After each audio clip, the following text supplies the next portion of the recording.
Buenas noches, le damos la más cordial bienvenida a la doctora María del Carmen Lara Tamburrino, directora de CT Scanner San Ángel. Adelante, doctora, bienvenida. Gracias, Verónica. Buenas noches. Me da mucho gusto participar en esta sesión mensual virtual. Gracias por acompañarnos y les doy la bienvenida a todos y vamos a iniciar con la doctora Márquez, doctora Andrea Márquez Vega Gil, quien ella tiene calificación agregada que efectuó en el Hospital de Nutrición y labora con nosotros en la unidad de CT Scanner San Ángel desde hace varios años, y así que ella nos va a presentar el primer caso. Bienvenida, Andrea.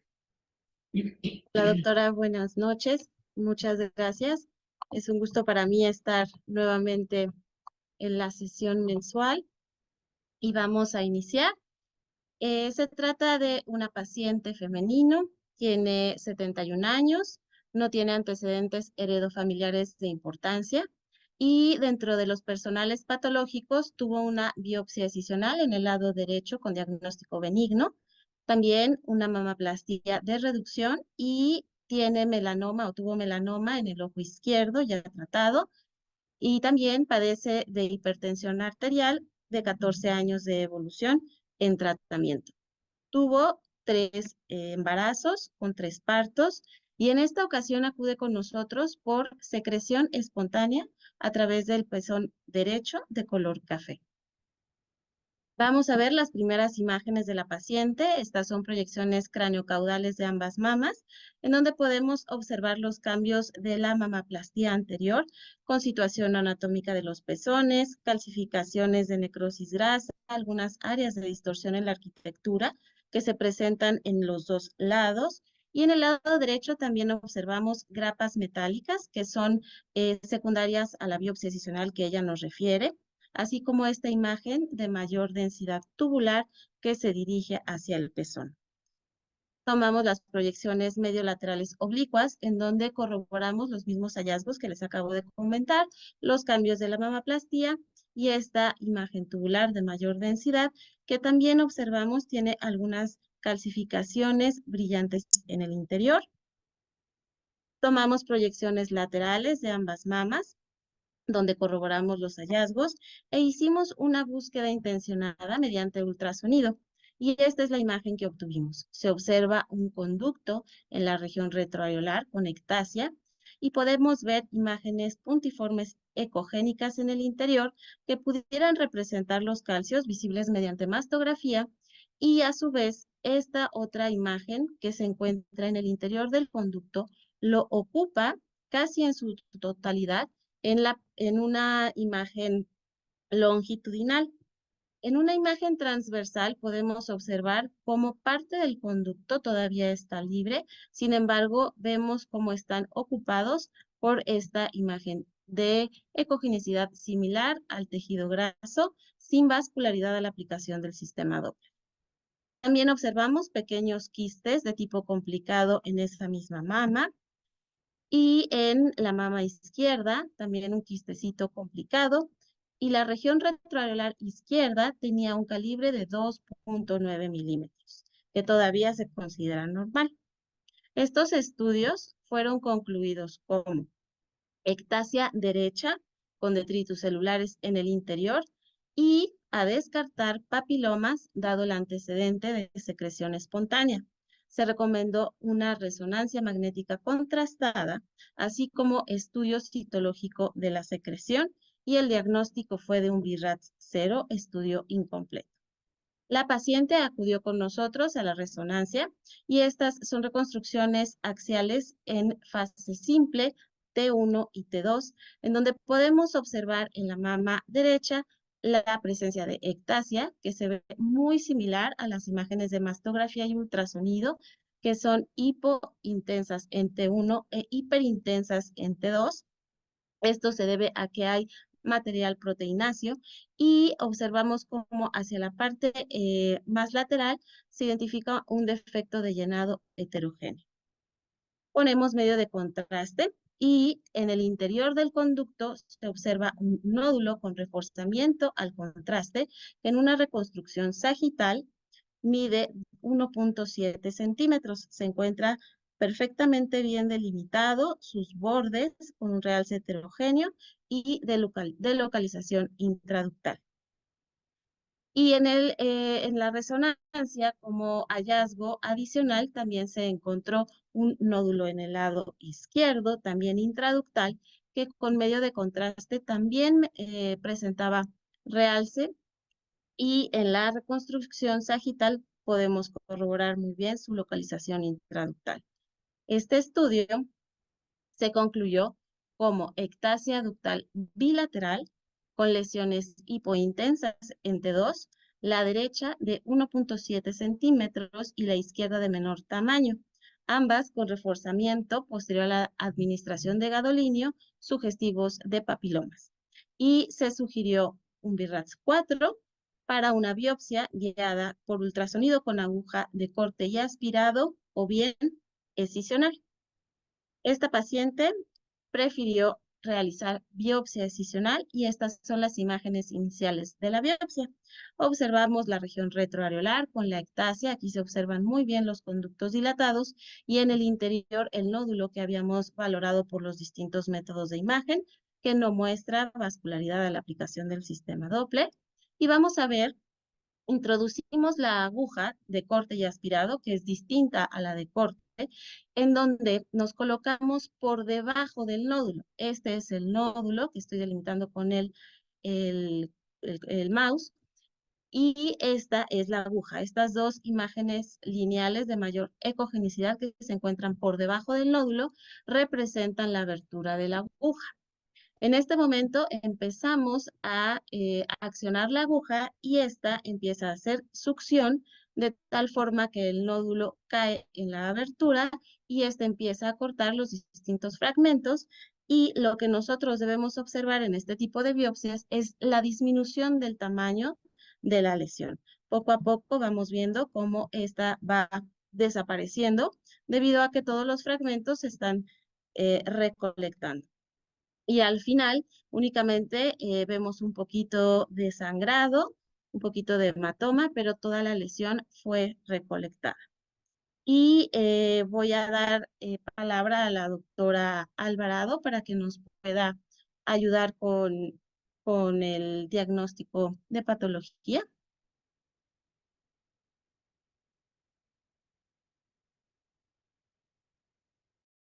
Ya quisiera presentar a la doctora Isabel Alvarado, que ya quitaron su presentación.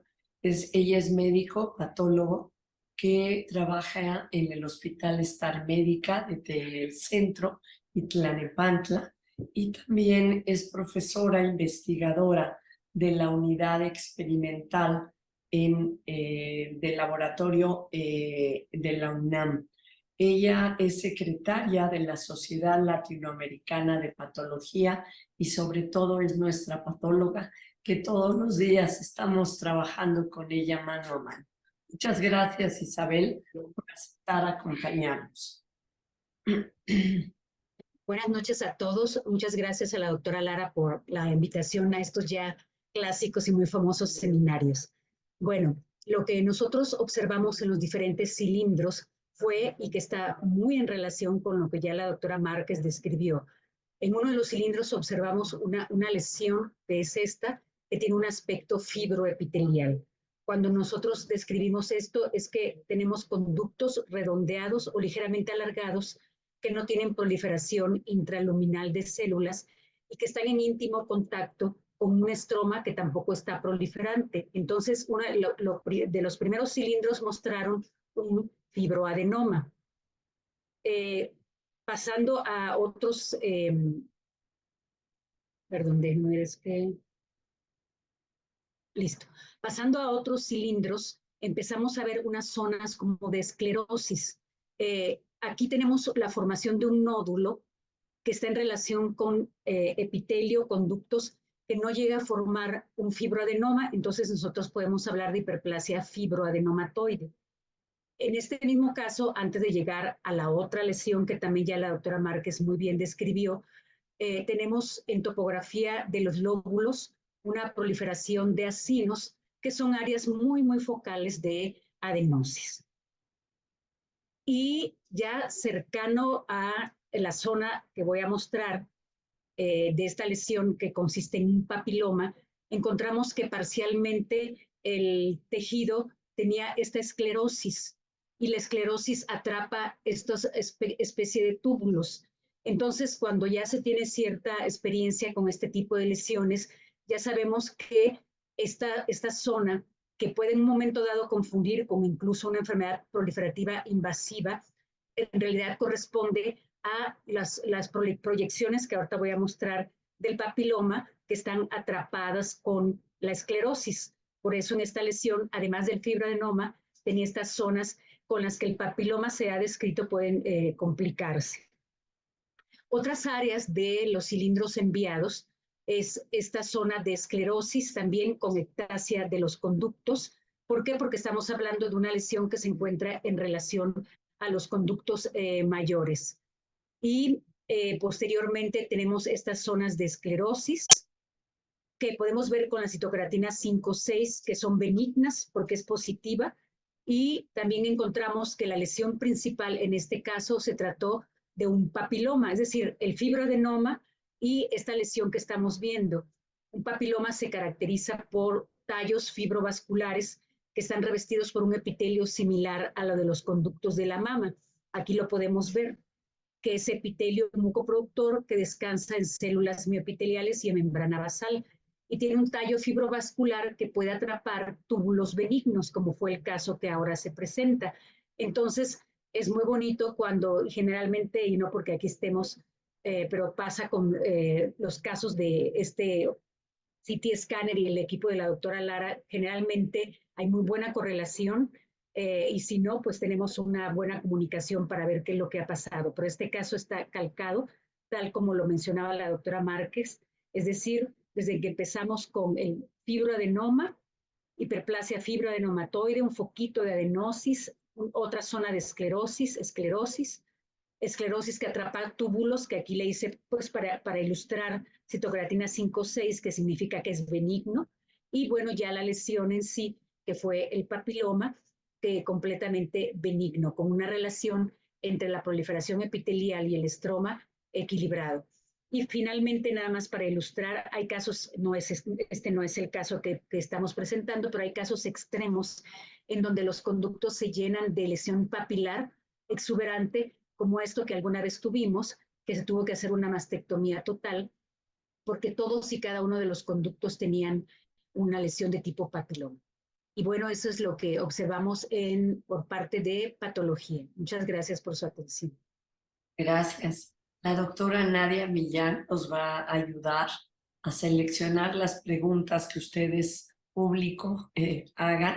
Y yo quisiera, antes de que se animen a preguntar, quisiera puntualizar con la doctora Isabel Alvarado que en estas sesiones siempre hemos tenido gran comunicación con los patólogos, y se ha hablado que cuando sospechamos una lesión papilar debamos hacer el procedimiento no con la aguja de corte habitual que se utiliza en un nódulo, en un tumor, sino que se haga con corte y aspirado.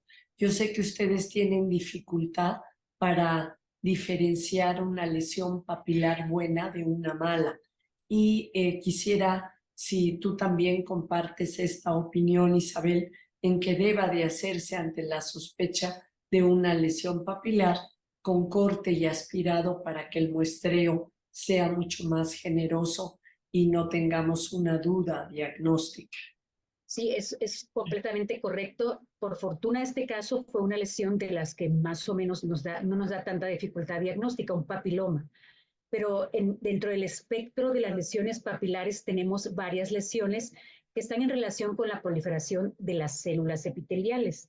Entonces, si lo comparamos con los conductos habituales de la glándula mamaria, podemos encontrar papilomas con hiperplasia intraductal ordinaria, podemos encontrar papilomas en donde hay una proliferación que recuerda mucho a la hiperplasia intraductal atípica. Entonces, le llamamos papiloma con atipia. Podemos encontrar dentro del contexto del papiloma un carcinoma in situ. Entonces, ahí ponemos carcinoma in situ derivado de un papiloma. Pero existen casos en donde todo el papiloma desaparece. Lo ve uno pues por ya la experiencia que fue un papiloma, pero ya todo es un carcinoma intraductal. Entonces uno le puede llamar carcinoma intraductal papilar. Y posterior a eso tenemos las lesiones papilares encapsuladas, que en la Organización Mundial de la Salud, esta la última, la 5ª edición, se les llama así, carcinomas papilares encapsulados, pero eso ya es del lado opuesto de la moneda de la lesión que estamos viendo ahora. Y esto todavía puede avanzar en donde el carcinoma papilar se acompaña de carcinoma invasor. Rara vez es por papilas, sino de un carcinoma ductal infiltrante sin patrón especial. Entonces, completamente de acuerdo a lo que mencionaba la doctora Lara, si es una lesión papilar y no se toma el número suficiente de biopsias y sucede que tiene todos estos cambios, nosotros solamente vamos a ver una parte de esa lesión papilar, pero no vamos a ver si hay proliferación, si esa proliferación es ordinaria, si es una proliferación atípica, si ya estamos ante un carcinoma in situ, todo eso se puede ver en las biopsias. O las biopsias que ahora se toman, biopsias por estereotaxia, biopsias muy generosas que nos mandan de CT scanner. Entonces, es muy importante tomar toda esa cantidad de cortes para, de alguna forma, ver, digamos que un papiloma es como un árbol con su follaje. Entonces, las agujas lo que hacen es incidir en cada parte de ese follaje para ver qué grado de proliferación hay. Y de acuerdo con eso decidir si es solo un papiloma, como fue el caso de esta lesión, o bien es un papiloma complicado con ya todo el espectro de que señalé. De hecho, el papiloma es todo un capítulo en el área de histopatología porque tenemos que hacer los diagnósticos diferenciales. Ahora, si no tiene cambios proliferativos, el papiloma sin proliferación per se puede tener esclerosis, como este caso, parcial y no hubo tanto problema. Puede necrosarse y únicamente verse el fantasma del papiloma. Entonces, ciertamente, la lesión papilar tiene toda esta serie de gamas de problemas en donde nos ayuda, por supuesto, los estudios de imagen que ahora vimos y un muestreo adecuado de la lesión. Yo quisiera agregar aquí que, bueno, este es así del libro, ¿no? Tuvo toda la sintomatología, la paciente, secreción espontánea, no durante una exploración o durante la mastografía, de tipo color sanguinolento o café, como lo describía la doctora Andrea.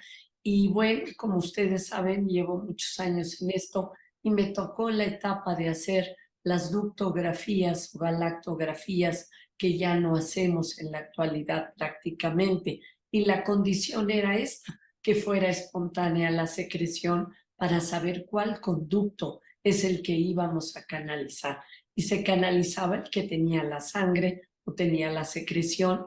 Posteriormente dilatábamos ese conducto y poníamos medio de contraste hidrosoluble, tomando placas mastográficas en diversas posiciones, y se manifestaba el papiloma como un defecto de llenado de esta opacificación del conducto galactóforo.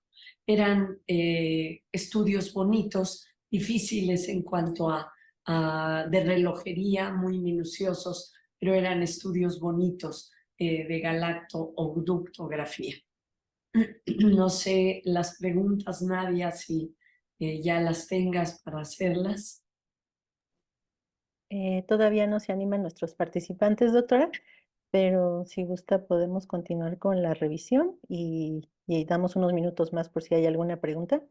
Bueno, yo aquí también quisiera preguntar algo antes de que pasaras a la otra parte. ¿En qué casos va a sugerirse una biopsia excisional? En este caso, la paciente no fue operada por su oncólogo.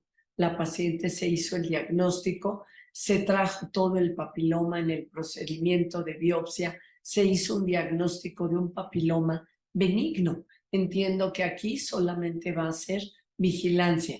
Si tuviéramos alguna patología, como ya la mencionó la doctora Isabel, de hiperplasia con atipia o una lesión de duda, sin duda una lesión invasora, pues tendría que ir a un quirófano. Pero no sé si me ayuden a complementar esta pregunta. No, de acuerdo contigo, María. De hecho, a mí también me ha tocado, pues por fortuna, los cambios que ha habido en la patología mamaria. Y antes, con el material que se tenía muy limitado, cuando decía una lesión papilar, necesariamente la paciente iba a quirófano. Actualmente, con toda esta nueva metodología, como tú señalabas, y el hecho de observar, porque lo vemos en todos los cilindros, que ya es una lesión que se excindió, lo único que se requiere ya es vigilancia, porque no está complicado con alguna otra cosa. Por completo de acuerdo. Muy bien, muchas gracias, Isabel. ¿Alguna duda ustedes que están en la pelea? Héctor, Nadia, Andrea, que hacen biopsias todos los días en lesiones papilares. Bueno, doctora, buenas noches, doctora Isabel Alvarado. Yo quisiera preguntarle, algunas veces la forma de presentación por imagen de los papilomas que nosotros sospechamos en su momento son como nódulos complejos, es decir, que tienen un componente sólido y un componente líquido. Estamos hablando de que pues el método ideal es un sistema corte aspiración no al vacío, donde ocupamos una aguja mucho más gruesa que la de corte normal. Estamos hablando de agujas de 9 gauge en contra de 14 gauge, que es el corte normal, o 12, pero sabemos que esto no es disponible en muchos lugares. También sería de ayuda cuando se aspira líquido y posteriormente se hacen cortes como tal de la lesión sólida. ¿Eso también ayudaría al diagnóstico o sería ideal una biopsia excisional si es que no se tiene este método? Bueno, yo creo que es muy importante tomar en cuenta que el papiloma puede, y eso ustedes si son expertas como están ahora señalando, pueden decirlo. ¿Qué pasa con los papilomas? A veces se complican, casi tienen como todo un libro de lesiones benignas. Entonces el papiloma tiene además combinada adenosis, que es una lesión benigna, tiene complicada también hiperplasia ordinaria, que es una lesión benigna, y ciertamente en la lesión se va, o puede tener una cicatriz radial, además, lo que se llama una lesión esclerosante compleja, cuando uno une todos esos elementos. Entonces, igual, si el muestreo es suficiente, yo la verdad, con lo que ustedes actualmente mandan, uno dice, bueno, la lesión se describe de tal o cual forma por imagen, porque es una lesión esclerosante compleja, porque convergen la lesión papilar, la adenosis, la hiperplasia. Pero ciertamente hay casos en donde uno ve que la lesión sigue y sigue teniendo más cantidad de proliferación epitelial, en donde lo ideal sería la excisión de la misma, porque puede ser que ya esté complicada con una lesión como de tipo carcinoma intraductal. Muy bien. Y Muchas gracias. realmente creo que los métodos funcionales también nos ayudan a dilucidar estas lesiones. Aquí en especial, pues era bilateral, hablaba mucho más a favor de bueno, ¿no? Y la extracción de toda la lesión, pues también hablaba de que prácticamente se excindió toda con la biopsia y por eso es tan importante colocar al final un clip, un marcador para la vigilancia de esta lesión. Es creo que no aceptable por costos que no coloquemos después de un procedimiento de biopsia un marcador metálico que permita, si va a ir al quirófano, decirle al cirujano dónde está y si no, permanecer en esta vigilancia, ya que son opacos a los rayos X. De acuerdo.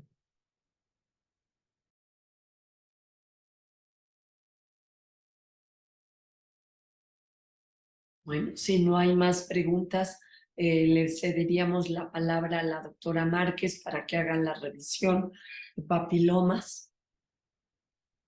Gracias, doctora. Vamos a revisar un poquito de esta patología. Y bueno, aquí están las imágenes de la biopsia, lo que nos comentó la doctora Alvarado de su resultado. Papiloma intraductal con áreas de esclerosis y conductos con hiperplasia intraductal ordinaria. Vamos a hablar un poco de las lesiones papilares de la mama.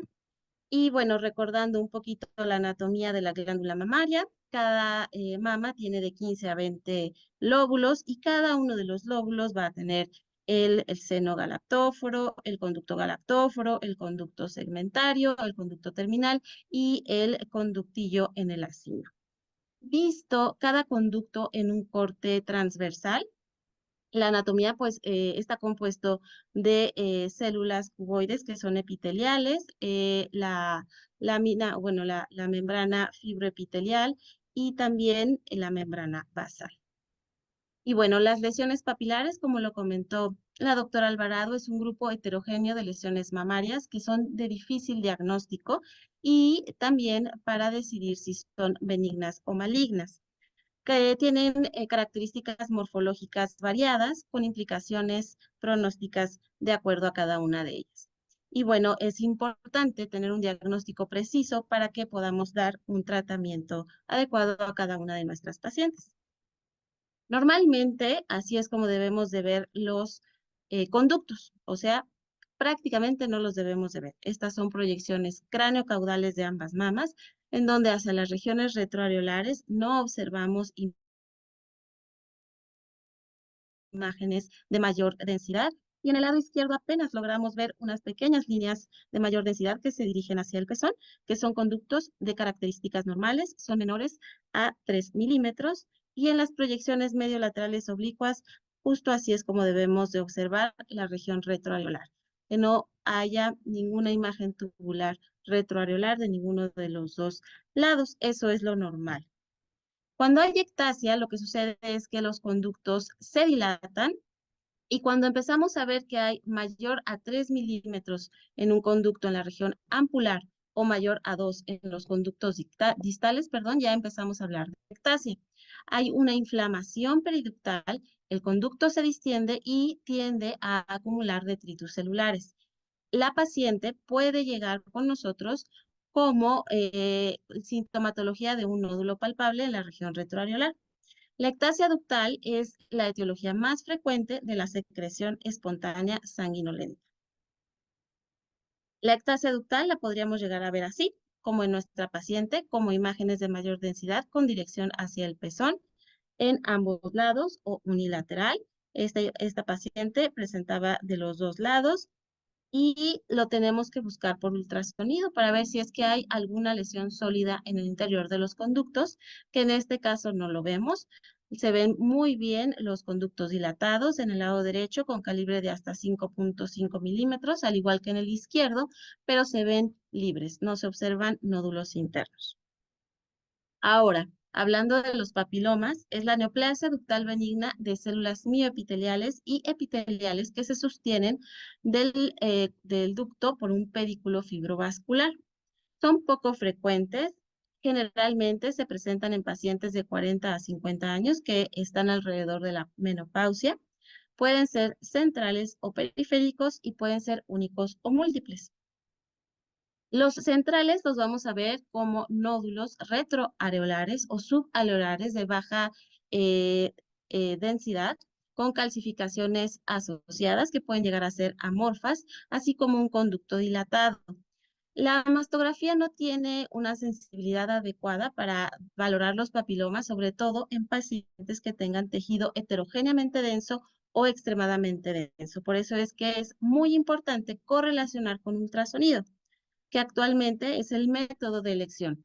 Tiene sensibilidad del 65% y especificidad hasta del 85%.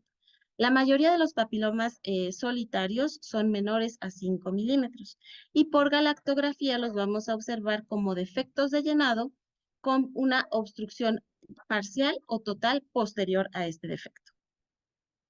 Generalmente van a ser paralelos al piel y cuando los observamos y los exploramos con el Doppler color, lo que vamos a buscar es el pedículo vascular que lo alimenta.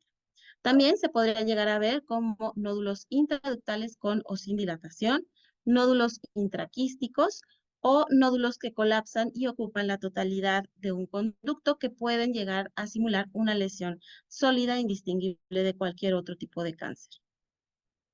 Este es un ejemplo, es mastografía digital en proyecciones craneocaudales, en donde observamos en el lado derecho nódulos de márgenes circunscritos de mayor densidad, ovalados y redondos en la región retroareolar, que se corroboran en las proyecciones mediolaterales oblicuas. Y en el ultrasonido podemos encontrar estas imágenes. Son isoecoicos, que en este caso muestran vascularidad periférica, se observan en el radio de la 11 línea A, que es prácticamente retroareolar, y observamos que muestra ectasia de 4 milímetros hacia la región ampular, el conducto. Este es otro caso. Aquí es un poco más difícil de poder delimitar cualquier lesión, no solo en las regiones retroareolares, sino en el resto del parénquima mamario, porque esta paciente tiene tejido extremadamente denso, entonces es muy difícil valorar este tipo de mamas. Sin embargo, bueno, con un poquito más de detalle, sí se alcanzan a delimitar en ambos lados nódulos circunscritos de similar densidad a la del tejido mamario, que se localizan en la región retroareolar en ambos lados. En el ultrasonido observamos ectasia ductal con imágenes en el interior sólidas que no muestran vascularidad a la aplicación del sistema Doppler. Son varias. En el lado derecho observamos en esta diapositiva 4 y en el lado izquierdo también se logran delimitar estos nódulos intraductales.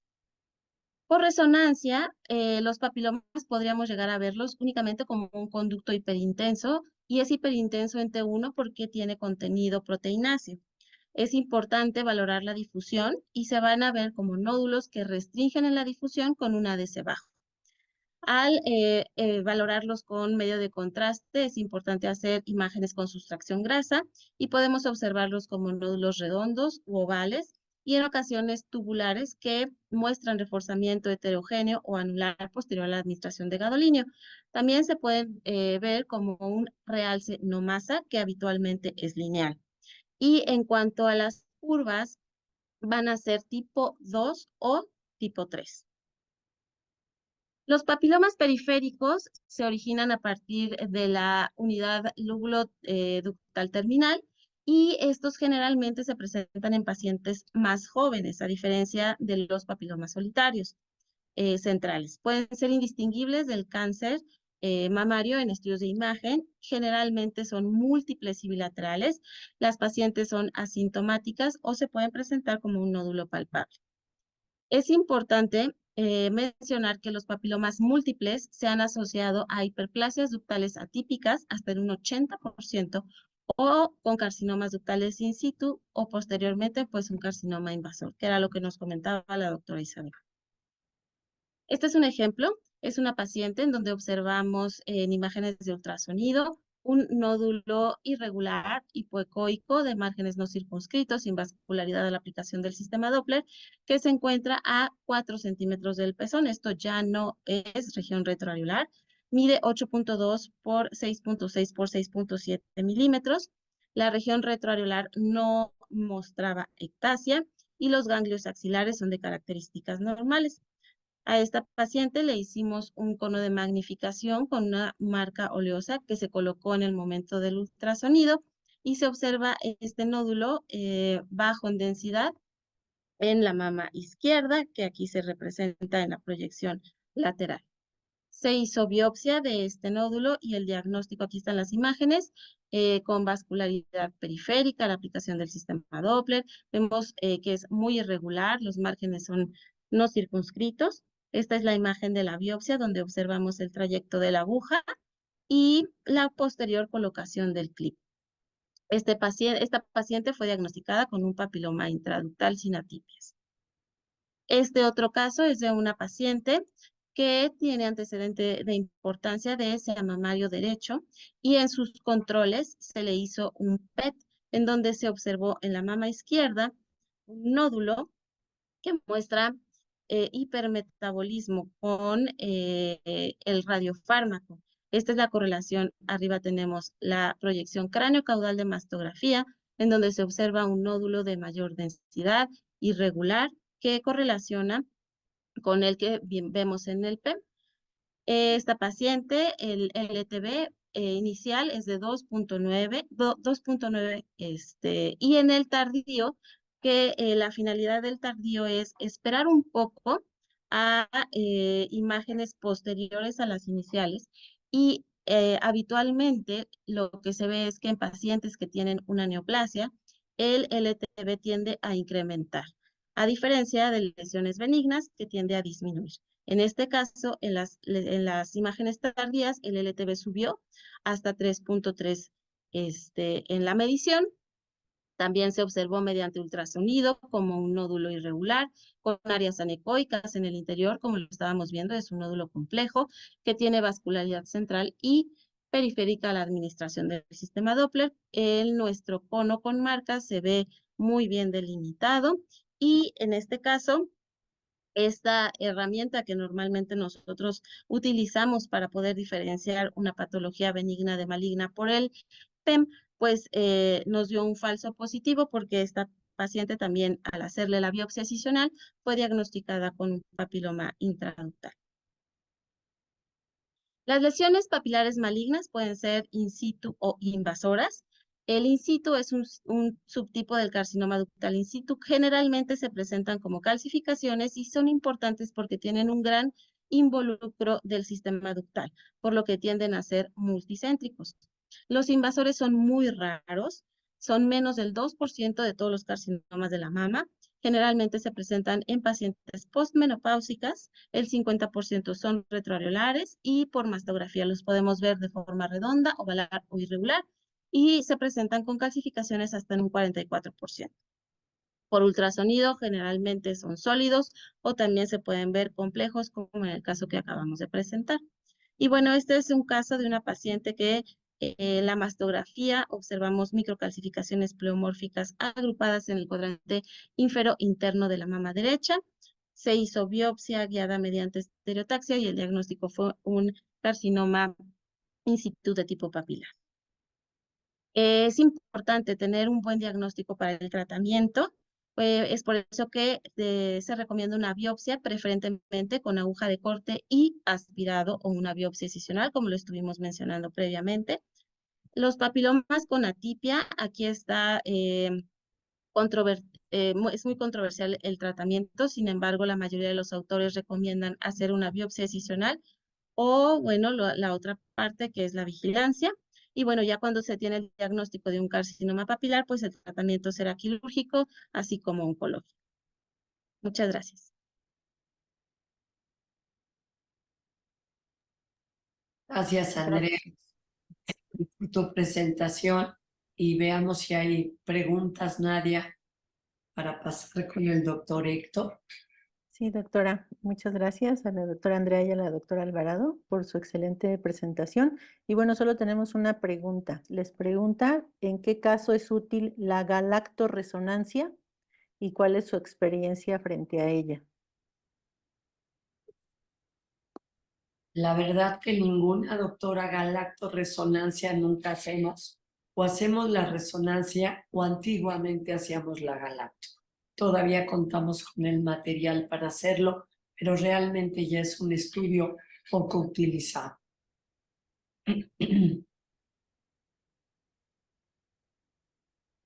¿Algo que te gustaría agregar, Andrea? Bueno, con respecto a la resonancia y la pregunta, que la resonancia es importante que sea contrastada, ¿no? Pero es contraste endovenoso. Y también creo que es importante recalcar que no necesariamente en las lesiones papilares vamos a tener forzosamente una lesión o una curva benigna. Puede ser tipo 2 o incluso tipo 3. Entonces, es indispensable poner el medio de contraste para poder valorar muy bien los conductos, poder ver si es que hay alguna irregularidad en las paredes, ¿no? En alguno de ellos y donde esté reforzando. Creo que es indispensable que lleve medio de contraste. Y bueno, también cuando se observa que nosotros estamos dando una lesión como un probable papiloma y esta comunicación con el patólogo es indispensable, ¿no? En caso de que tengamos la discordancia, pues también sugerir una biopsia excisional, como lo comentaba la doctora Alvarado. Siempre siempre teniendo en cuenta qué tipo de biopsia se hizo, cuál fue la aguja, cómo es que se presentó toda la evolución de la paciente, ¿no? Siempre tener esta comunicación que nosotros tenemos tan importante. No sé, Muchas pero si no hay más preguntas para darle paso a la presentación del doctor. Yo nada más quisiera agregar, María, de las lesiones de la única lesión, y eso también ustedes generalmente lo observan dentro de este grupo de las carcinomas papilares, las encapsuladas, sí se tiene que hacer la excisión de la misma. ¿Por qué? Porque el único diagnóstico entre un carcinoma papilar in situ y un carcinoma papilar encapsulado es la periferia, en donde nosotros tenemos que hacer inmunohistoquímica para ver si hay preservación o no de las células mioepiteliales. Entonces, es el caso en donde, pero bueno, la lesión se ve generalmente más grande, central y más exuberante, ¿no? Es lo único que tendría que comentar. Muchas gracias, doctora. Hay una última pregunta, doctora. ¿Quiere que la respondamos o pasamos al siguiente tema? Creo que pasamos para darle, por obvia de tiempo, el Ok. siguiente ponente, perdón, es el doctor Héctor Ábalos de la Torre. Él también tiene calificación agregada en mama en el hospital de FUCAM y labora con nosotros hace varios años en la unidad de CT Scanner San Ángel. Bienvenido, Héctor. Muchas gracias, doctora, por la presentación. Y bueno, vamos a continuar con este siguiente caso. Esta es una paciente de 52 años, quien como bueno, no presentaba ningún antecedente heredofamiliar de importancia y dentro de sus antecedentes personales ella refería que se había hecho una biopsia en la mama derecha con un resultado benigno. El motivo de la realización del estudio actual es solamente por revisión y ella no refería ningún síntoma en particular. Aquí tenemos las primeras imágenes de la mastografía actual. Son proyecciones craneocaudales y realmente no, bueno, observamos un tejido fibroglandular y no se ve ningún hallazgo relevante o de importancia. Aquí tenemos ahora las proyecciones medio oblicuolaterales y podemos ver que aparentemente hacia la región axilar derecha tenemos este nódulo que tiene una morfología microlobulada, es radiopaco. Y bueno, este hallazgo, al comparar las mastografías previas, tanto del 2022 como del 2023, pues no se observaba. A continuación les presento las imágenes del 2022 y del 2023. Podemos ver que hacia la región axilar esa imagen no existía. Y bueno, después se llevó al ultrasonido a la paciente y lo que encontramos fue un nódulo en la mama derecha localizado hacia el radio de las 12,1 a 6 centímetros del pezón y tiene una morfología, bueno, una morfología irregular con márgenes microlobulados, es hipoecoico y podemos ver que presenta un halo ecogénico, esto probablemente a una reacción desmoplásica. Medía en su diámetro más largo 16,6 milímetros. Dadas estas características, pues se decidió la biopsia para la paciente y esta fue realizada mediante ultrasonido con una aguja de corte. Aquí tenemos imágenes del muestreo y posteriormente las imágenes ya con la colocación del clip. Podemos ver que en la imagen craneocaudal con mayor introducción del tejido, que el nódulo se localizaba muy posterior, casi adyacente al músculo pectoral.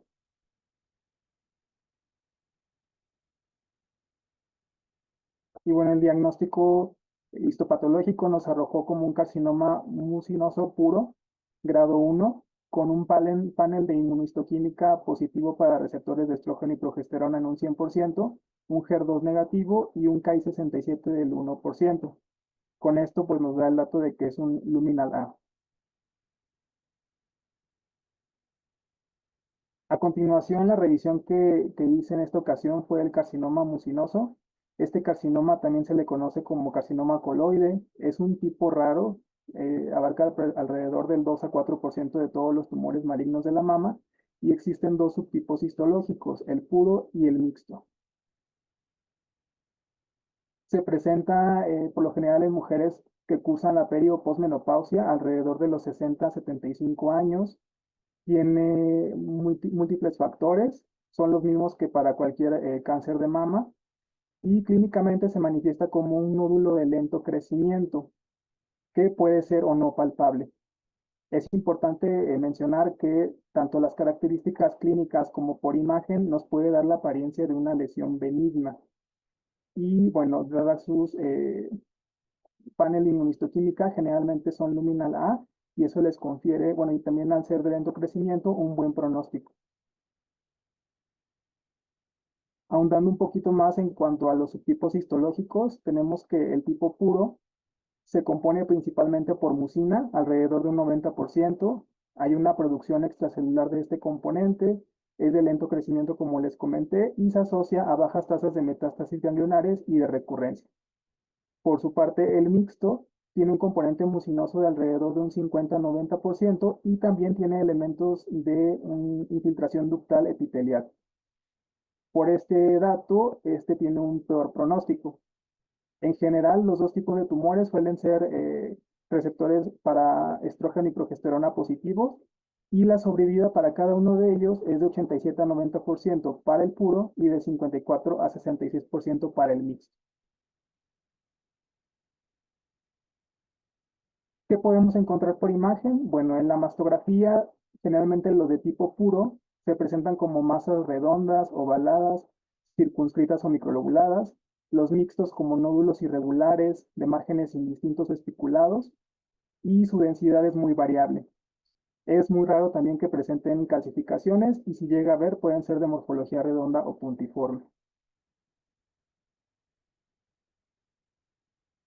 Mediante el ultrasonido tenemos que se pueden presentar como nódulos complejos con componente sólido y quístico, pueden tener un reforzamiento acústico posterior, suelen estar vascularizadas, y en cuanto a su ecogenicidad, los puros son más isoecoicos y homogéneos, y los mixtos suelen ser hipoecoicos con sombra acústica posterior. En cuanto a la resonancia magnética, se presentan como masas circunscritas o irregulares, pueden ser hiperintensos en T2, homogéneos, sobre todo si es puro, o heterogéneo si es mixto, y pueden presentar una señal variable en el T1 dependiendo del componente proteináceo. Una característica es que no tienen una restricción a la difusión, aunque presenten una alta señal en la difusión, pero sus valores de ADC suelen ser mayores de 1.4. En las imágenes post-contraste van a presentar un realce gradual y progresivo con curvas de perfusión tipo 1 por lo general.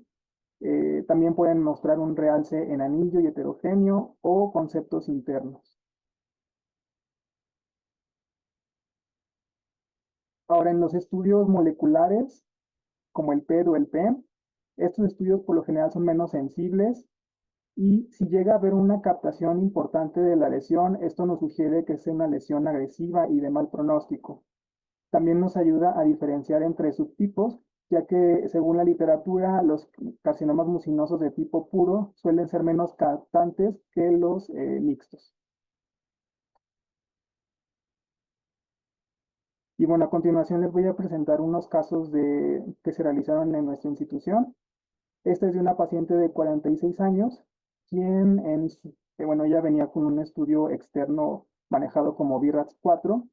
Aquí le realizamos proyecciones laterales y podemos ver que hacia la mama izquierda, en los cuadrantes superiores, hacia el tercio posterior, se observa un nódulo de morfología irregular, márgenes indistintos, y es radiopaco. Posteriormente, en el ultrasonido lo localizamos hacia alrededor de las 2 líneas de C. Este es un nódulo palpable.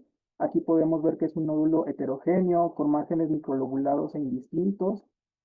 No tiene gran vascularidad y sí presenta el reforzamiento acústico posterior.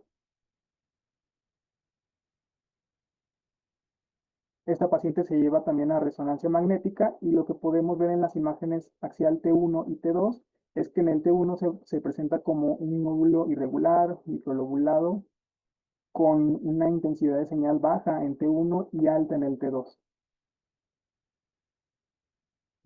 En las imágenes de difusión vemos una alta señal y en el mapa de ABC vemos que también presenta una alta señal.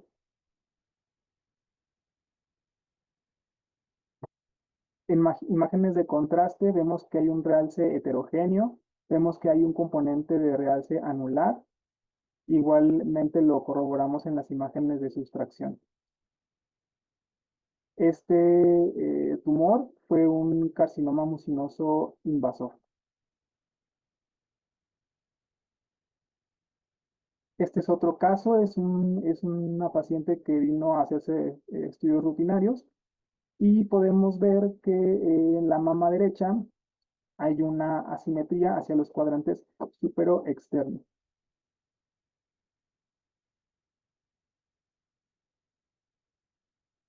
En el ultrasonido identificamos este nódulo en el radio de las 11 línea B. Es igualmente pues, de morfología irregular, con márgenes indistintos. Es un poco más isoecoico al tejido graso que está alrededor y medía 35 milímetros en su diámetro más largo. Esta paciente se le realizó PET y encontramos que hay una lesión con hipermetabolismo hacia los cuadrantes superexternos derechos y también se le hizo un complemento de PEM donde se corrobora este hallazgo. Esta lesión presentó un Sulmax de 3.3 y un LTV de 2.67. Este también fue un carcinoma mucinoso.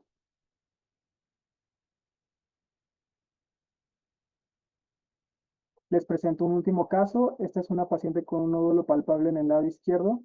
Aquí podemos ver en las proyecciones oblicuas que es un nódulo microlobulado, es muy radiopaco, está muy adyacente a la piel del tejido subcutáneo.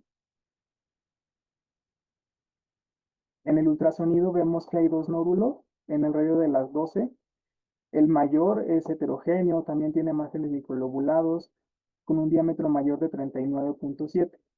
Adyacente existe este otro más pequeño de 8 milímetros, igualmente heterogéneo, y vemos que en este hay un halo ecogénico, ¿no? Testigo también de reacción desmoplásica. Esta paciente también se hizo un PEM y podemos ver que en este caso la lesión tiene un bajo metabolismo. Aquí podemos ver hacia el cuadrante superior de la mama, superior y en la proyección medio oblicuo lateral, que muy apenas está captando la imagen o el nódulo que estamos viendo. Se hizo una proyección tardía en lateral y vemos que aún así la captación es muy baja a comparación de la imagen anterior que les mostré o del caso anterior.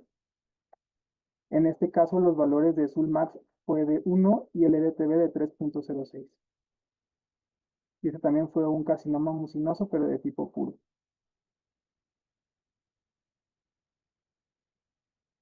Bueno, ¿cuáles son los diagnósticos diferenciales importantes a considerar en cuanto a nuestro punto de vista radiológico? Sería el fibroadenoma mixomatoso, ya que tiene un componente muy heterogéneo. En cuanto a lo histológico, hay que diferenciarlo de lesiones tipo mucosele y carcinoma mucinoso metastásico, es decir, que provenga de otro sitio. Y bueno, ya para concluir, estos son tumores raros, deben sospecharse en pacientes mayores de 60 años, son de un diagnóstico difícil cuando aún son pequeños, debido a esta morfología aparentemente benigna que les comenté. En general tienen buen pronóstico y el tipo mixto es el que suele asociarse al componente ductal infiltrante y por lo tanto un peor pronóstico. Y bueno, ya con esto sería todo. Muchas gracias. Gracias, Héctor, por tu presentación. Yo quisiera hacer hincapié que en los estudios funcionales, en las lesiones, tanto las papilares que nos platicó Andrea, como las lesiones mucinosas que estamos viendo, podemos tener captaciones muy bajas. Y en el caso del LTV, en la mastografía por emisión de positrones, vieron que en estos dos casos eran bajos y es por el contenido en el primero de mucina que va a tener una captación muy baja y nos puede confundir con una lesión benigna. Igual en las lesiones papilares. Para los estudios funcionales tenemos que correlacionar con los métodos primarios, mastografía y ultrasonido, y los métodos funcionales, siempre como correlacionando, además de la historial clínica de cada paciente. De acuerdo, doctora. Pues no tenemos preguntas respecto a este tema.